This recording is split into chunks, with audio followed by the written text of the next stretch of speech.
શ્રી વલ્લભાધીશ गिरिराज धरण की श्याम सुंदर श्री श्री गुसाई जी परम दयाल श्री गोकुल नाथ की दाव दयाल की श्री नवनीत प्रिया लाल की जय। अपने माथे ब्राता सेव्य स्वरूप की जय। बधाई वैष्णव ने जाजा करीन जय श्री कृष्ण। पुष्टि मार्ग में अठवाडियाना दिवस 7 पण उत्सव 8। હવે જો પરમ દિવસે હજી ગોવિંદરાયજી મહારાજનો ગયો, આજે વલ્લભના 2 લાલ, ગોપીનાથજી મોટા અને ગુસાઈજી નાના। ગોપીનાથજીને 1 લાલ અને 2 બેટી છે, પુરુષોત્તમલાલજી અને લક્ષ્મીજી અને સત્યભામા। પુરુષોત્તમલાલજી 19 વર્ષે લીલા વિસ્તારી ગયા। ગુસાઈજીને 7 લાલ, પેલા ગિરધરજી, એનું બીજું નામ ગોવર્ધન, પછી બીજા ગોવિંદરાયજી, એનું બીજું નામ રાજાજી, ત્રીજા બાલકૃષ્ણજી, એનું બીજું નામ રાજીવલોલ, ચોથા ગોકુળનાથજી, 4 કયા કયા? ગોકુળનાથજી, વલ્લભ, શ્રીજી અને કૃષ્ણ। 5મા રઘુનાથજી, એનું બીજું નામ રામચંદ્રજી, 6ઠા યદુનાથજી, એનું બીજું નામ મહારાજ, 7મા ઘનશ્યામજી, એનું બીજું નામ પ્રાણવલ્લભ। તો આજે ગુસાઈજીના દ્વિતીય લાલજી ગોવિંદરાયજીનો 1599માં પ્રાગટ્યોત્સવ, ક્યાં? અડેલમાં। એમનું નામ પાડ્યું ગોવિંદ અને ગુસાઈજીએ નામ પાડ્યું રાજાજી। કેમ? જ્યાં ગોવિંદરાયજી જાય અને કાંઈ ઉત્તમ વસ્તુ જુએ તો ભાવ ન પૂછે, લઈ જ લે કે મારા પ્રભુને લાયક છે। ગોસાઈજી હશે અમારો રાજા છે, કારણ કે રાજાજી રાજ જે ઘરમાં બિરાજે છે એને લાડ કોણ લડાવે? ગોવિંદરાયજી। અને એમને ઉત્થાપનની સેવામાં બહુ રસ। હવે એમને પ્રાયર જ્ઞાન બધું ગુસાઈજી પાસે લીધું અને પછી એ કાશીમાં ભણ્યા।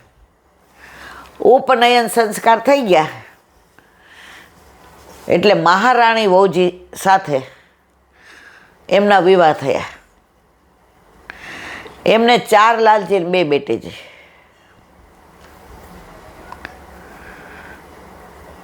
એમને એટલું બધું ગુસાઈજીમાં આસક્તિ કે એમણે વિઠ્ઠલાષ્ટક ગ્રંથ લખ્યો અને એમાં ગુસાઈજીના ગુણ, રૂપ, નામ, લીલા એનું વર્ણન કર્યું।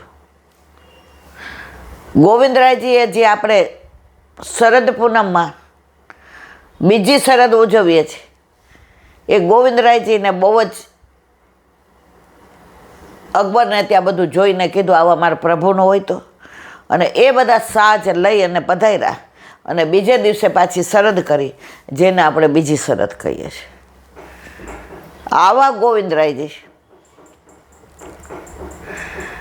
એમના કલ્યાણરાયજી। હવે પહેલા પૌત્ર કોણ? કલ્યાણરાયજી।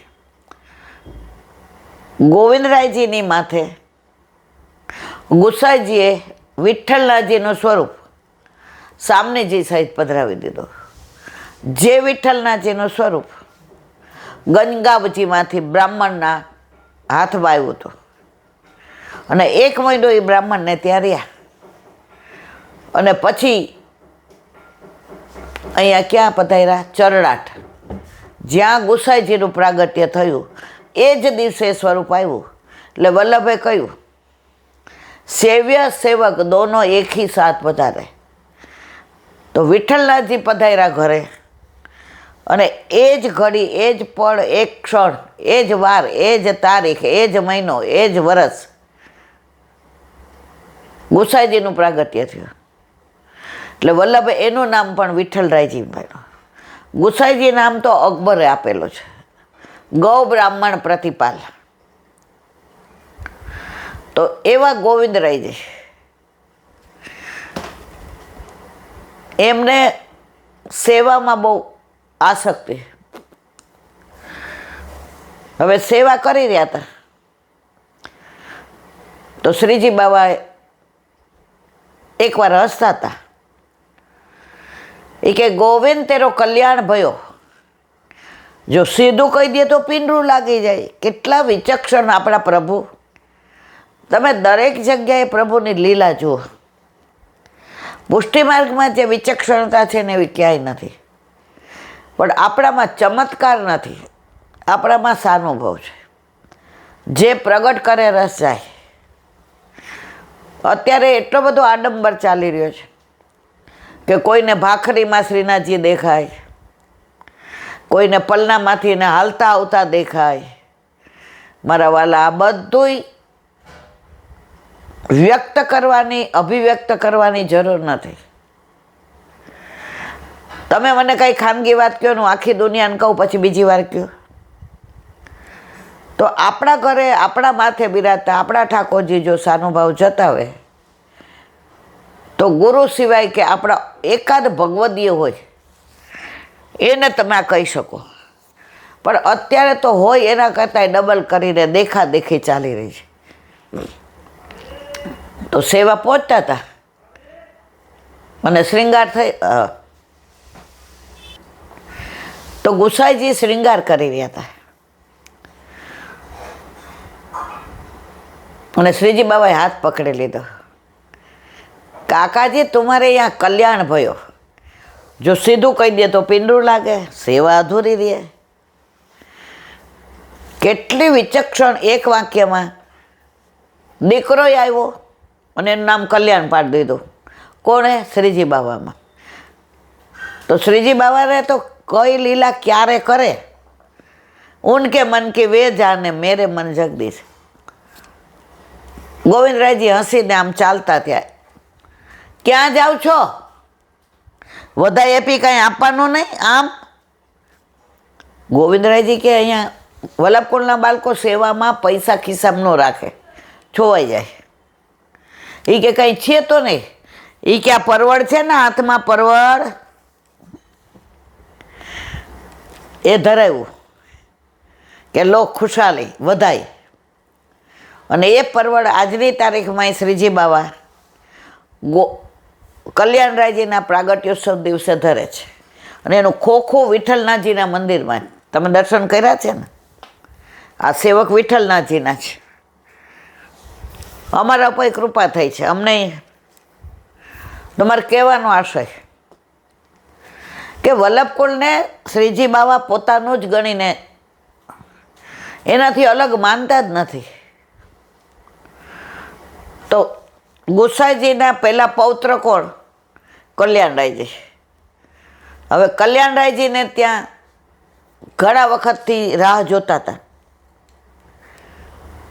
ગોકુળનાથજીએ અધરામૃત આપ્યું. ઓલું શું કહેવાય એને? પાનનું અધરામૃત.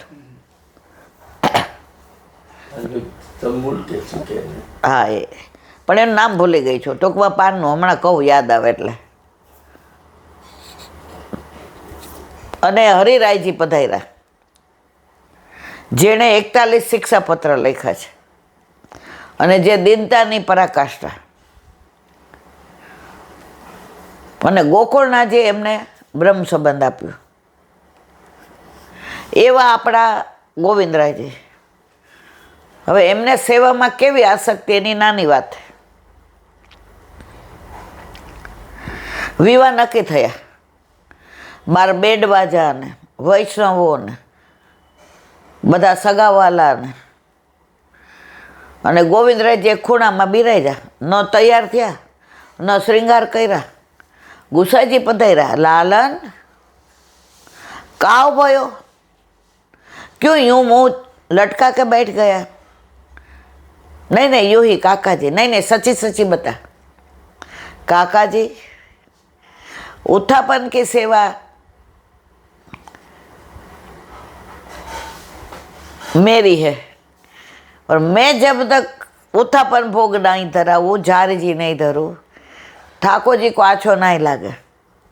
ગોસાઈજી કે ઓહો આટલી નાની વાત છે, લગ્નનું મુહૂર્ત બીજું કઢાવશું, પણ તારી ઉથાપનની સેવા જવી ના જોઈએ. જા, દોડતા ગયા, સ્નાન કરી લીધું અને ઉથાપનના ઝારીજી ભર્યા અને ભોગ ધરાવ્યા.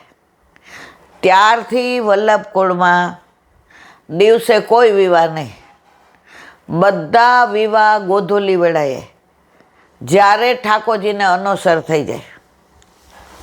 એ અનોસર વિના આખી રાત ચાલે લગ્ન,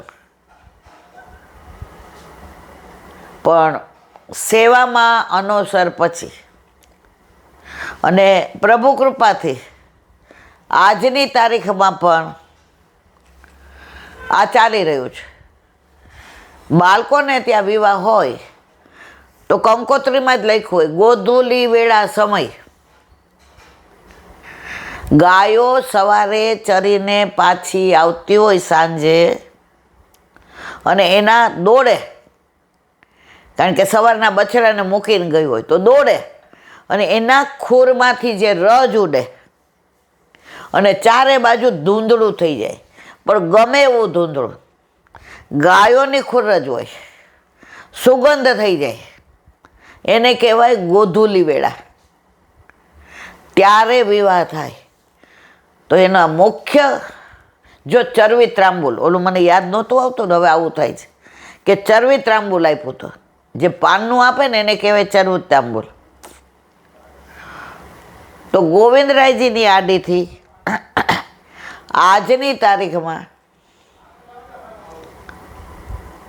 ગોધૂલી વેળાએ વિવાહ થાય. હમણાં એકવાર અમે વ્રજમાં ગયા હતા, તો ત્યાં એક ગોર મહારાજ હતા, એટલે ત્યાં વિશ્રામ ઘાટે બહુ જ ગીરદી હતી. એટલે મારે ઓલું આ બધી તકલીફ, એટલે મેં કીધું આમાં જાવું કેમ, મને કાંઈ શૃંગાર ઘાટે પાન કર લે. એટલે મારો સ્વભાવ ખરાબ, જ્યાં સુધી બધું જાણો નહીં ત્યાં સુધી. ને મેં કીધું શૃંગાર ઘાટ ક્યાં અહીંયા છે? મને કે તને ખબર નહીં વિશ્રામ ઘાટ પર શૃંગાર ઘાટ છે? મેં તો વિશ્રામ ઘાટ ઉપર, મને કે એટલે એની બાજુમાં, આપણે જ પાછા બધામાં હકાણા ન રહીએ. એટલે હું ગઈ, પછી એને તો ઓલું બધું બોલે ને બધું માન કરાવ્યું. મેં કીધું આને કેમ શૃંગાર ઘાટ કહે છે? અમને તો કોઈની કાંઈ ખબર નથી, અમે તો આટલા વર્ષથી વ્રજમાં આવીએ છીએ. અને મથુરા તો દર વખતે અમે વિશ્રામ ઘાટની આરતી કરવા આવીએ, ભલે ગોકુળ ઉતરા હોઈએ કે જતીપુરા ઉતરા હોઈએ. આ પહેલી વાર અમે શૃંગાર ઘાટ, તો જ્યાં આપણે ઉતરીએ છીએ ને સરસ્વતીમાં, એને નીચે જે ઘાટ છે ને એને કહેવાય શૃંગાર ઘાટ.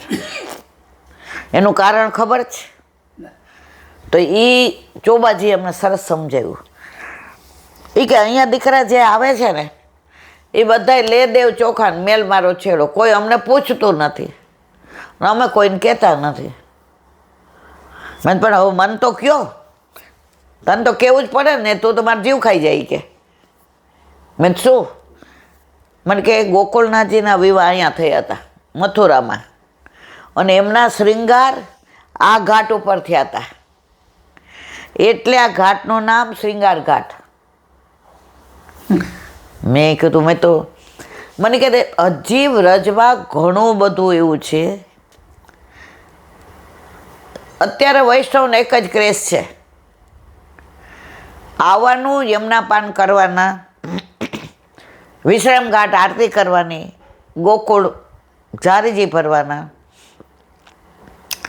પાણીપુરી સમોસાને ચાટ ખાવાનો, કંઠી લેવાની, પેડા લેવાના, સામગ્રી લેવાની. કોઈ અમને કંઈ પૂછતું જ નથી. ને પહેલાં એ કે એનું કારણ શું ખબર દીકરા? મેં કીધું ના. તો કે વલ્લભને કુંભનદાસીએ પૂછ્યું કે જેરાજ એક સંશય છે, પૂછું? એ કે પૂછ. ત્યારે વલ્લભે કહ્યું હતું, કુંભના अपी बार कोई पूछने वालों भी नहीं होगो और કોઈ કહેને વાલો ભી નહીં હોગો. એ ખરેખર અત્યારે આપણે જાણીએ છીએ. એટલે મેં કીધું ગોકુળનાથજીના વિવાહ મને કે આ મથુરામાં થયા હતા. તો ઘણું એવું છે વ્રજમાં. મને કે આ બીજો ક્યાં છે ખબર છે ગોકુળનાથજીનું? મેં કીધું ના. મને કે ગોકુળમાં વલ્લભઘાટ છે ને, એ વલ્લભઘાટ ગોકુળનાથજી ત્યાં સંધ્યાવંદન કરવા જતા હતા એટલે ત્યાં વલ્લભઘાટ છે. કારણ ગોકુળનાથજીના 4 નામ હતા. 9મા વલ્લભાખ્યાનમાં આવે છે તાત તણો પ્રતિબિંબરે રસના. તો ગોકુળનાથજી કોનું પ્રતિબિંબ છે? વલ્લભનું.